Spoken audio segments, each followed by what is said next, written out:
रहमान रहीम, अस्सलाम वालेकुम। टारगेट 7 के साथ मैं हूँ एतजाज़ नकी और मेरे साथ मौजूद हैं सज्जाद तरीन साहब। नाज़रीन, आज के प्रोग्राम में सबसे पहले तो जिक्र करेंगे वज़ीर आज़म का। एक तो उन्होंने दौरा बलूचिस्तान किया और वहाँ पे उन्होंने एफसी और पाक फ़ौज के जवानों को और बिलखुसूस जो नौशकी और पंजगोर में जवान शहीद हुए हैं उनको खराज अक़ीदत पेश किया है, खराज तहसीन पेश किया है। और इसके अलावा उन्होंने वहाँ पर पाक फ़ौज के इदारे और एफसी के हवाले से जो सिक्योरिटी के नौजवान हैं उनकी हौसला अफजाई के लिए 15% इजाफे का भी ऐलान किया और दीगर इदारों को भी कहा है कि वो तनख्वाहों में इजाफे करें। इस पर भी जिक्र करेंगे और इसके साथ साथ हम बात करेंगे वज़ीर आज़म ने एक चीनी चैनल को इंटरव्यू देते हुए कुछ ख़ित्ते के हवाले से अहम बातें की हैं और उसमें उन्होंने कहा कि ख़ित्ते के तमाम ममालिक, अफ़गानिस्तान का भी जिक्र किया और दीगर ममालिक का भी जिक्र किया और मसला कश्मीर का जिक्र करते हुए भी उन्होंने कहा कि वो चाहते हैं कि मामला जो है वो मुज़ाकरात के ज़रिए हल हो और उन्हें उम्मीद है कि ये मामला मुज़ाकरात के ज़रिए हल हो जाएगा। इस पर भी बात करेंगे और इसके साथ साथ हम बात करेंगे कि आज इज़हार ख़याल किया है मुराद सईद साहब ने और उन्होंने जो मौजूदा हुकूमत की परफॉर्मेंस है उसका भी जिक्र किया, सेहत कार्ड का भी जिक्र किया, बिलखुसूस जो वजारत उनके पास है मवासलात की उसमें जो मंसूबे हैं सड़कों के हवाले से उनका भी उन्होंने जिक्र किया और फिर गुज़िश्ता हुकूमत के हवाले से जो कि PTI का एक वर्जन है उसका भी उन्होंने इज़हार किया। इस पर बात करेंगे। इसके साथ हम बात करेंगे आज का दिन सियासी तौर पर बड़ा गर्म रहा है। MQM ने आज मुलाकात की काफ लीग से भी और नून लीग से भी और दोनों सतह पर जाकर जब उनके मुज़ाकरात हुए और गुफ्तगू हुई तो यकीनी तौर पर सियासी मामलात पर थी और उसके बाद मीडिया से भी गुफ्तगुएँ हुई, उसका भी जिक्र करेंगे। और फिर आज चेयरमैन नैब ने गुफ्तगू की है और उन्होंने कहा है कि आलमी इदारे जो हैं वो नैब की कारकर्दगी का एतराफ़ कर रहे हैं और उन्होंने आज नैब की परफॉर्मेंस का जिक्र किया, तो इस पर ही बात करेंगे। साथ सबसे पहले तो वज़ीर आज़म बलूचिस्तान गए। बलूचिस्तान में हमारी पाक फ़ौज के जवानों ने एफसी और दीगर जवान जो शहदा हैं उनको हम पहले खराज तहसीन पेश कर चुके हैं। आज जाकर वज़ीर आज़म ने एक जेस्चर दिया है, एक मैसेज दिया है कि पूरी कौम जो है वो पाक फ़ौज के जवानों के साथ खड़ी है और जिस बहादुरी से उन्होंने मुकाबला किया नौशकी और पंजकोर में, तो उसमें उन्होंने कुछ तनख्वाहों में इजाफे की भी बात की है। देखें, मैं आपको अर्ज़ करूं कि सबसे पहले तो वज़ीर आज़म पाकिस्तान वहाँ गए, ये मैं समझता हूँ हौसला अफजाई होती है नौजवानों की जो वहाँ खड़े हुए हैं, जो दहशतगर्दों के ख़िलाफ़ मतलब हर वक्त दिन रात खड़े हुए हैं और अपनी जानें कुर्बान कर रहे हैं। प्राइम मिनिस्टर वहाँ गए, प्राइम मिनिस्टर के साथ हमारे आर्मी चीफ सिपा सलार भी थे, वो भी गए। इससे वो जो आम सिपाही है ना जी, जो चेक पोस्ट पे खड़ा हुआ है, उसकी हौसला अफजाई होती है। उसको इस बात का एहसास होता है कि मेरे साथ मेरा कमांडर भी साथ है और वज़ीर आज़म जो है इस मुल्क का वो भी हमारे साथ हैं। तो ये एक बहुत अच्छा इक़दाम है, बहुत अच्छा इक़दाम है, उनकी हौसला अफजाई हुई है। देखें जी, जान कुर्बान करना कोई आसान काम नहीं होता। यकीनन बाकी महकमों में भी लोग तनख्वाहें लेते हैं ना, बैठे हुए होते हैं। कई सरकारी महकमों में आप चले जाएं और वो लोग बैठे हुए हैं, ना काम करते हैं ना कुछ करते हैं, 2 नंबरी और करप्शन और पता नहीं क्या कुछ करते हैं। ये जो हमारे मराहत भी लेते हैं। पाक फ़ौज के जो जवान हैं, पाक फ़ौज के जो सिपाही हैं, पूरी कौम को इन पर फ़ख्र है और पूरी कौम इन पर फ़ख्र करती है क्योंकि इनकी वजह से पूरी कौम जो है, ये करोड़ों की तादाद में हम जो 20-22 करोड़ लोग हैं, रात को हम जो आराम से सोते हैं वो इन्हीं की वजह से सोते हैं। ठीक है जी। और ये सर्दी हो गर्मी हो, ये ड्यूटियाँ देते हैं। आपको पता है कि ये कश्मीर के जो हमारे बॉर्डर हैं इस पर किस किस्म की सर्दी, फिर अफ़गानिस्तान में की तरफ जो हमारे बॉर्डर हैं वहाँ जो माहौल है, फिर इंडिया की तरफ जो है, ये सारे ही कोई आसान नहीं है, ये सब मुश्किल हैं।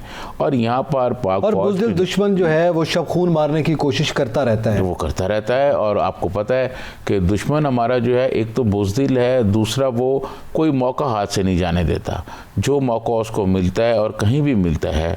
अब पिछले दिनों अब देखें 2-4 वाक़या हुए लेकिन पाक फ़ौज ने दहशतगर्दों का सफाया किया। इससे पहले आपको पता है दहशतगर्दी जो साबका हुकूमतों में दहशतगर्दी की बहुत लहरें थीं और उसके बाद वो उस दिन खबर होती थी जिस दिन कोई धमाका ना हो, लेकिन पाक फ़ौज ने वहाँ ऑपरेशन शुरू किए, 2 ऑपरेशन हुए और दोनों ऑपरेशन के ज़रिए जो है वो वहाँ पर जो दहशतगर्द थे उन दहशतगर्दों का ख़ात्मा हुआ और दहशतगर्दी को सफाया कर दिया गया। अब इक्का दुक्का वाक़यात और इक्का दुक्का जो उनकी बाक़ियात बची हुई है वो ये करते हैं और इस पर पर मैं समझता हूँ कि प्राइम मिनिस्टर इमरान खान ने वहाँ जाकर एक मैसेज दिया है पूरी कौम की तरफ से कि पूरी कौम जो है वो अपनी पाक फ़ौज के साथ है, पूरी पाक फ़ौज के साथ खड़ी हुई है। देखें जी, ये दुनिया भर में जितनी फ़ौजें हैं ना, नकी साहब, ये जंगें उस वक्त लड़ती हैं जब कौमें इनके साथ, यकीन है। तनहा कौम के बगैर कोई जंग नहीं लड़ी जा सकती। हमने 65 में, हमने 71 में जो जंगें लड़ी हैं, पूरी कौम साथ थी। और हेड ऑफ द स्टेट का जाना जो है वो यकीनी तौर पर इस बात का इजहार करता है। तो इस वक्त ये जाके वहाँ मैसेज दिया है कि पूरी कौम पाक फ़ौज के साथ खड़ी है और दुश्मन के सारे अज़ाइम को हम नाकाम बनाएंगे। अच्छा, इसी के साथ साथ ज़ाहिर है ये इस पे तो वज़ीर आज़म का एक बड़ा अच्छा इक़दाम भी है जो उन्होंने किया तनख्वाहों में भी, और फिर दीगर बरात भी देनी चाहिए। इसके साथ उन्होंने जो एक गुफ्तगू की एक चैनल को इंटरव्यू देते हुए, चीनी चैनल को, ख़ित्ते की सूरत हाल में, उसमें ज़ाहिर है हमारे मुल्क की अगर स्ट्रेटजिकली भी देखा जाए तो बहुत अहमियत है, और दीगर ममालिक जैसे अफ़गानिस्तान का मामला है उस पर भी हमारी मौजूदा हुकूमत बात करती है। जब उन पॉलिसीज़ पे अपोजिशन की कुछ जमातों को या दीगर लोगों को इख्तलाफ हो सकता है, मगर बहरहाल अफ़गानिस्तान के हवाले से हम बड़े कंसर्न हैं। इसी तरह ये जो हमारा बॉर्डर, दूसरा बॉर्डर जो हमेशा इंडिया चाहता है कि वो डिस्टर्ब रहे और डिस्टर्ब करने की कोशिश करता रहता है, लाइन ऑफ कंट्रोल, वो और बिलखसूस कश्मीर, इस मामले पर जो वज़ीर आज़म ने बयान दिया कि ये मुज़ाकरात के ज़रिए हल होना चाहिए, दूसरी जानिब से तो बड़े सख्त पैगामात आ रहे हैं। तो हमारा ये मौक़िफ़, पहले भी वज़ीर आज़म कई मरतबा ये बात कर चुके हैं। देखिए, मैं आपको अर्ज़ करूँ कि वज़ीर आज़म पाकिस्तान जनाब इमरान खान साहब ने अक़वाम मुत्तहिदा में जो स्पीच की थी वो बड़ी ज़बरदस्त स्पीच थी, और उसके बाद बदकिस्मती ये हुई कि इंडिया ने दोनों आर्टिकल ख़त्म कर दिए। जो मकबूजा कश्मीर की स्पेशल हैसियत थी उसको ख़त्म कर दिया गया। इसके बावजूद पाकिस्तान ने ये कोशिश की कि मुज़ाकरात होने चाहिए। देखिए, कश्मीर के मसले पर अगर आप जंग भी कर लें, और या इससे पहले हमने जो जंगें की हैं, उन जंगों के बाद जो मामला तय हुए वो तो मुज़ाकरात के ज़रिए टेबल पे तय हुए, चाहे भुट्टो साहब का शिमला मुआहदा हो, चाहे कोई और हो, वो उसके बाद जो है जंग लड़ें, आप जो मर्जी करें, उसके बाद फिर टेबल पे आके मुज़ाकरात करने हैं। अब दोनों तरफ जो है न्यूक्लियर पावर हैं, तो अब मैं समझता हूँ कि बजाय जंग के हमें मामलात को बैठ के मुज़ाकरात के ज़रिए जो है चीज़ों को तय करना चाहिए, हल करना चाहिए। और अब मामलात इस तरफ जा रहे हैं, मुज़ाकरात जिस तवक्को का इज़हार वज़ीर आज़म कर रहे हैं, तो क्या हो सकता उधर से भी कोई पॉजिटिव रिस्पांस आ सकता है? पसे पर्दा कुछ चीज़ें तय हो रही हैं, बातचीत हो रही है, और उम्मीद की जा सकती है कि कुछ अरसे बाद जो है पाकिस्तान और इंडिया के दरमियान कश्मीर समेत तमाम उमूर पर मुज़ाकरात बाकायदा शुरू हो सकते हैं। आपको याद होगा कि एक पिछले दिनों एक बहुत बड़े कारोबारी शख्सियत हैं, उन्होंने भी ये कहा था, मियां मंशा साहब ने। तो इस तरफ कुछ चीज़ें बढ़ रही हैं, कुछ चीज़ें अभी मैं ऑन एयर कहना नहीं चाहता, मेरे इल्म में हैं। तो आने वाले दिनों में उम्मीद की जा सकती है कि इस इशू पर बैठ के बातचीत के ज़रिए कुछ मामलात को हल निकालने की कोशिश की जाएगी इसी पे, और ये खित्ते के लिए यकीनी तौर पर एक अच्छा और नेक शगुन होगा। यहाँ पे वक्त हुआ एक ब्रेक का, हमारे साथ रहिएगा।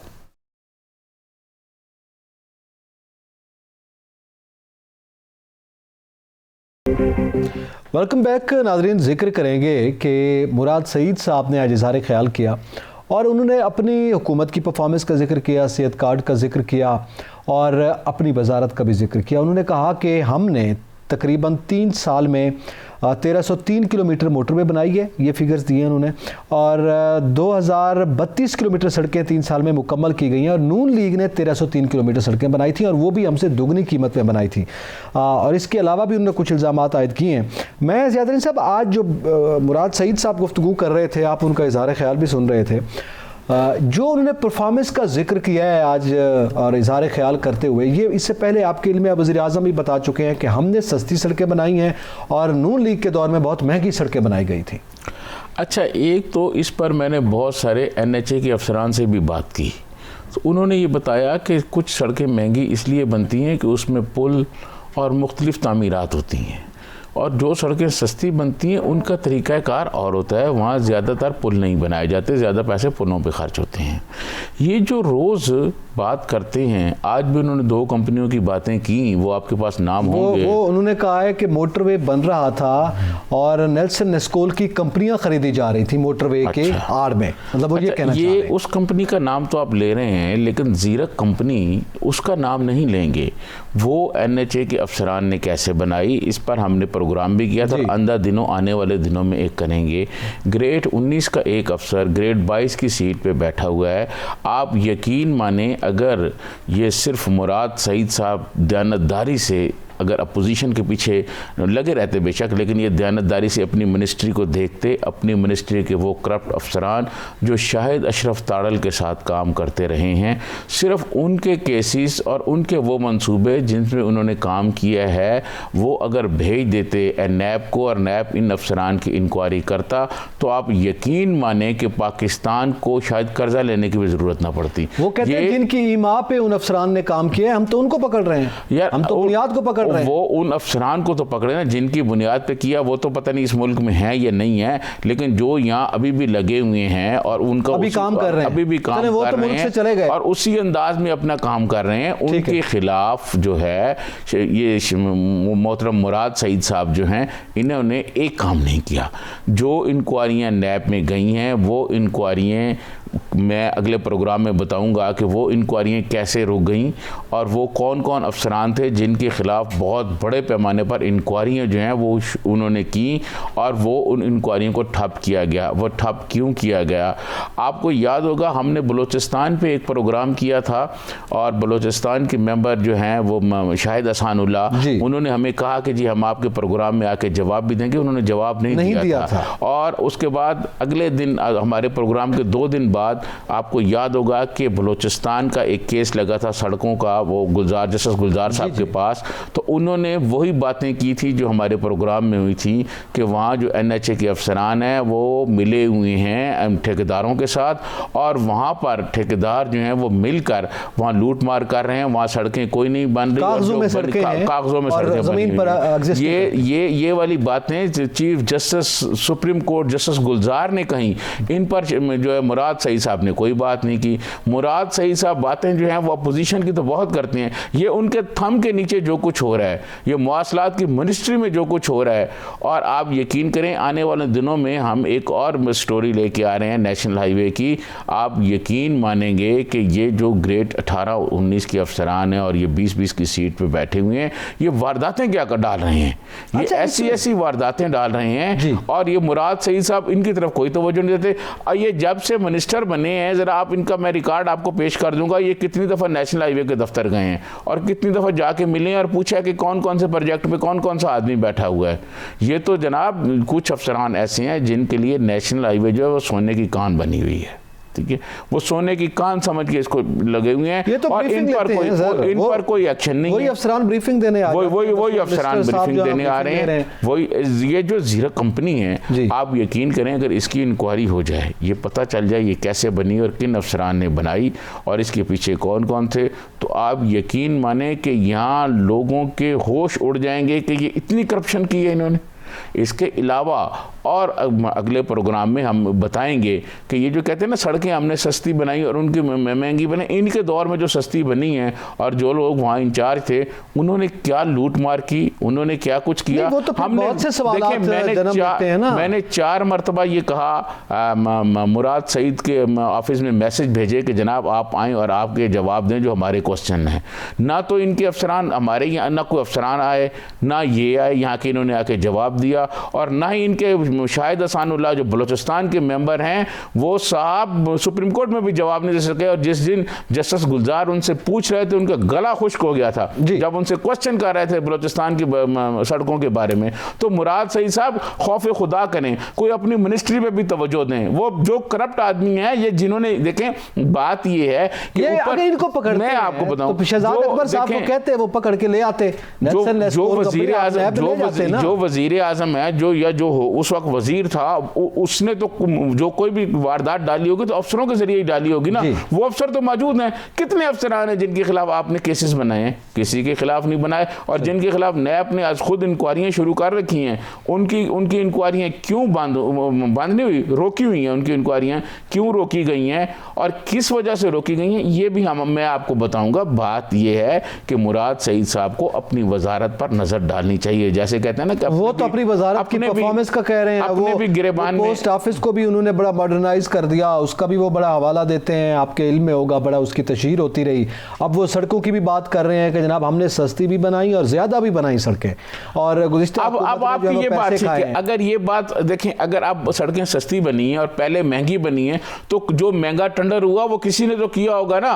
उस मंसूबे पे कौन कौन लोग लगे हुए थे उसके बारे में इंक्वायरी करना इनका काम नहीं है। सिर्फ इनका काम यह है कि अपोजिशन को दबाना है और ढोल बजाना है कि जी हमने सड़कें सस्ती बनाई है। भाई पहले जो पैसे सड़कें जो हैं वो महंगी लगी, तो यही इदारा था, यही अफसरान थे, इसी कौम के पैसे थे ना, इसी कौम के पैसे थे, इस कौम के पैसे लूटे गए हैं। और जिनने लूटे उन अफसरान से आपने क्यों नहीं एक्शन लिया? यही वो अफसरान थे ना, कोई अफसरान ऊपर से तो नहीं आ गए कि आपको आसमान से ले आए या किसी और मुल्क से ले आए। यही वो अफसरान थे जिन अफसरान ने महंगी सड़कें बनाई, इन्होंने टेंडर महंगे किए, इन्होंने क्या क्या वारदातें की, इस पे क्यों नहीं आप इंक्वायरियां कराते? यकीनी तौर पर ये देखना होगा, और मुराद सईद साहब को ये देखना होगा कि जनाब असेंबली में आकर इज़हार ख्याल करते हुए गुज़िश्ता हुकूमत जिसके चोर और डाकू के आप नारे लगाते हैं, और जिससे ये नेल्सन नेस्कोल कंपनी का आपने जिक्र किया है, तो ये बताएं कि जाहिर है शिकायत वो करता है जो बेबस होता है और समाज से अलग होता है। आप ना बेबस हैं ना समाज से अलग हैं, आप समाज में हैं और हुकूमत में हैं।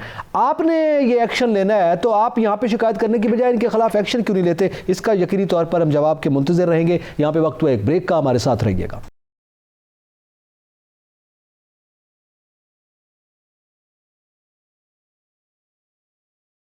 वेलकम बैक नाज़रीन, जिक्र करेंगे सियासी माहौल का, और आज जो है एमक्यूएम बड़ी एक्टिव थी। एमक्यूएम की मुलाकातें हुई, काफ लीग के साथ उनके वक्त की मुलाकात हुई है, नून लीग के साथ में शहबाज शरीफ के साथ उनकी मुलाकात हुई है। तो इस पे ज़रा जिक्र करते हैं। और गुज़िश्ता रोज़ भी जो मामला थे हमने उसका हल्का सा इशारा दिया था कि जो इस वक्त मुख्तलिफ सियासी जमातें बिलखुसूस काफ लीग और पीपल्स पार्टी के दरमियान मुलाकात का मामला था, फिर नून लीग और पीपल्स पार्टी के दरमियान मामला थे। नाज़रीन साहब, दूसरा रोज़ है, मुलाकातें हैं, वफ्द है। आज तो एमक्यूएम का दिन था, आज तो एमक्यूएम जो है वो काफ लीग से भी मिली, लाहौर बड़ा गर्म रहा सियासी तौर पर। और जब वो काफ लीग के साथ मिले तो एमक्यूएम का ये कहना था, आमिर खान साहब का, कि हुकूमत में बैठना हर सियासी जमात का हक है, हमारा भी हक है, ताकि लोगों को सहूलत पहुँचाएँ।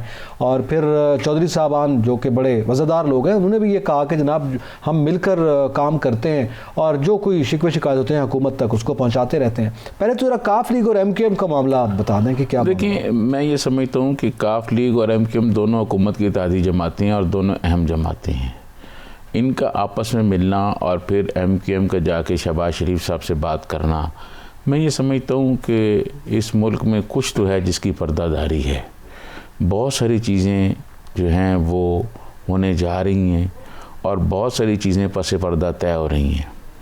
कुछ लोग जो हैं वो इतलात हैं कि शायद वो हफ्ता रफ्ता के दौरान शायद अमेरिका में भी कुछ लोग जाने वाले हैं, वहाँ भी कोई बातचीत करने वाले हैं। कुछ लंदन भी जाने वाले हैं और वहाँ भी कोई बातचीत होगी।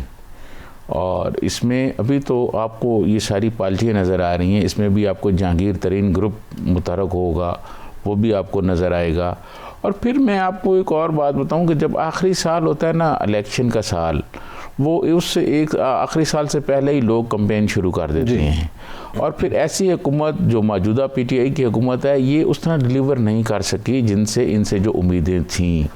और जब वो हुकूमत जो है वो डिलीवर ना कर सकी हो, लोगों की मुश्किलात बढ़ी हुई हों, और जो लोग हमेशा मतलब इक़्तिदार की सियासत करते हैं वो फिर ये देखना शुरू कर देते हैं ना कि आइंदा कौन पार्टी आ रही है, कौन ज़्यादा पॉपुलर हो रही है और क्या सफबंदी हो रही है। ठीक है। आसफ अली जरदारी साहब का चौधरी बिरादरान के पास जाना जी, ये मैं समझता हूँ छोटी बात नहीं है, ये बहुत बड़ी बात है। नहीं, आसफ अली जरदारी पहले भी मिलते रहे। मैं अर्ज करूँ ना, वो इन हालात में टाइमिंग बहुत अहम होती है। सही है। किसी भी चीज़ की टाइमिंग जो है ना, आपको याद होगा एक ज़माने में शेख रशीद साहब टाइमिंग पे आजकल नहीं बात कर रहे, आजकल इन मुलाकातों पर टाइमिंग पे बात नहीं कर रहे।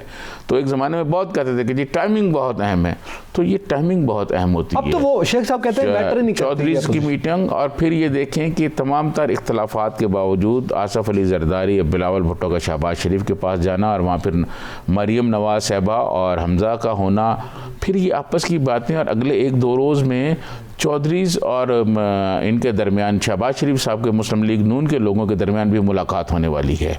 अच्छा। तो ये चीज़ें अब आगे की तरफ जा रही हैं, मामला कुछ बातचीत हो रही है और इसमें कुछ चीज़ें तय हो रही हैं, कुछ तय हो चुकी हैं। अच्छा। आने वाले 1-2 हफ्तों में आप देखेंगे कि सियासी माहौल और गर्म होगा, क्योंकि बिलावल भुट्टो ने 27 को कह रखा है कि जी वो मार्च करेंगे।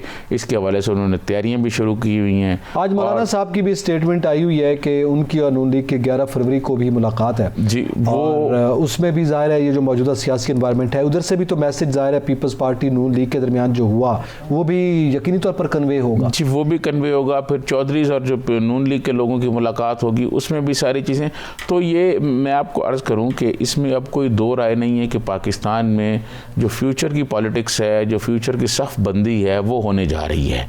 अब एक नई सफ़ बंदी होने जा रही है। कुछ लोग इधर से उधर जा रहे हैं, कुछ उधर से इधर आ रहे हैं। पीडीएम टाइप बन रही है। तो देखें, पीडीएम टाइप नहीं होता। देखें, पीडीएम बन गई। पीडीएम देखिए टूटी तो नहीं है, लेकिन वो दो जमातें निकल। मैं आपको अर्ज़ करूं, जितने इत्तेहाद होते हैं, कोई ज़रूरी नहीं होता कि ये इंतखाबी इत्तेहाद भी हों। आपको याद होगा बेगम नुसरत भुट्टो साहबा ने एक MRD बनाया था, बहुत स्ट्रॉन्ग। उन्होंने ज़िया-उल हक के ख़िलाफ़ जो है एहतजाजी तहरीक चलाई, लेकिन जब 88 में इलेक्शन हुए तो वो इंतखाबी इत्तेहाद नहीं बन सका। पीपल्स पार्टी ने उनको सीटें जितनी वो मांग रहे थे उन्होंने नहीं दी उतनी। उन्होंने कहा जी नहीं है, तो वो इत्तेहाद के लोग अलग-अलग इलेक्शन। तो ये इंतखाबी इत्तेहाद की सफ़बंदी हो रही है, आप समझते हैं? नहीं, इंतखाबी इत्तेहाद की सफ़बंदी नहीं हो रही। ये फ्यूचर के लिए सफ़बंदी हो रही है कि किसने किसका साथ देना है, कौन कहाँ से जीतेगा, और इस दौरान क्या क्या हमने करना है कि एक सफ़े पे आना है तो क्या करना है। देखें, अब तक तो बात होती रही है ना कि जी हुकूमत और इस्टेब्लिशमेंट एक सफ़े पर हैं, बड़ी बात नहीं होती, नहीं बहुत कुछ डिस्कस।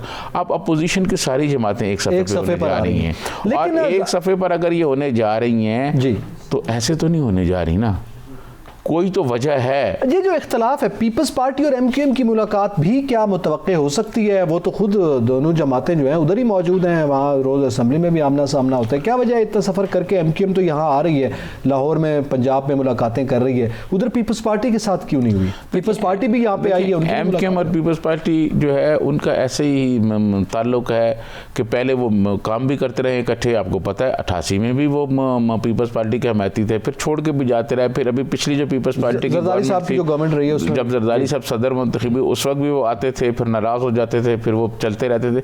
ये चलते रहेंगे, लेकिन थोड़ा सा टाइम गुजरेगा तो इस बात के इम्कानात ख़त्म नहीं हो सकते। ये इम्कानात मौजूद हैं कि MQM और पीपल्स पार्टी वाले भी बैठ जाएँ। ये हो सकता है कि वो सीधा पीपल्स पार्टी के पास ना बैठें, कि वो शहबाज शरीफ साहब जो हैं बतौर अपोजिशन लीडर सारी जमातों को बुला लें और उसमें MQM भी आ जाए, पीपल्स पार्टी भी आ जाए, और ये सारे हो जाएं। लेकिन आने वाले जो 2-3 हफ्ते हैं उसमें फ्यूचर की जो पॉलिटिक्स होनी है उसका मंजर बिल्कुल क्लियर हो जाएगा। अच्छा, इसके साथ साथ ये फ्यूचर की पॉलिटिक्स की तो यकीनी तौर पर हम फ्यूचर में डिस्कस भी करते रहेंगे, रोज़ाना जो डेवलपमेंट होगी। ये चेयरमैन नैब साहब क्या कह रहे हैं? ज़रा माजी की भी बात कर रहे हैं। अब जाहिर है उन्होंने भी एक बड़ा रोज़ाना, आपको याद है हमारे टॉक शोज़ में भी और हमारे मीडिया में भी नैब का बड़ा जिक्र होता रहा है, अब थोड़ा कम हो गया। तो आज चेयरमैन नैब साहब आए, उन्होंने अपनी परफॉर्मेंस बताई है, जैसे मुराद सईद साहब ने परफॉर्मेंस बताई है, चेयरमैन नैब ने भी बताया। उन्होंने कहा आलमी इदारे हमारी कारकर्दगी का एतराफ़ कर रहे हैं और आप पर तनकीद करते हैं। अदालती तारीख का सबसे बड़ा स्कैंडल मज़ारबा स्कैंडल था, जिसमें जुर्माना किया गया और हमने वो उसको रेवेन्यू में ज़ाहिर जमा करवाया है। तो ये नैब की एक बहुत बड़ी कारकर्दगी है। अच्छा, मैं आपको अर्ज़ करूं कि नैब की इसमें कोई शक नहीं कि कारकर्दगी बहुत अच्छी रही है, और नैब ने बहुत ज़्यादा रिकवरी भी की है। नैब की बदकिस्मती ये हुई, चेयरमैन नैब की समझने बदकिस्मती ये हुई कि इन पर तनकीद बहुत ज़्यादा हुई, और वो तनकीद जो हुई उसकी वजह से मीडिया में नैब की जानिब से उसको काउंटर नहीं किया गया। बहुत ज़्यादा तनकीद होती रही।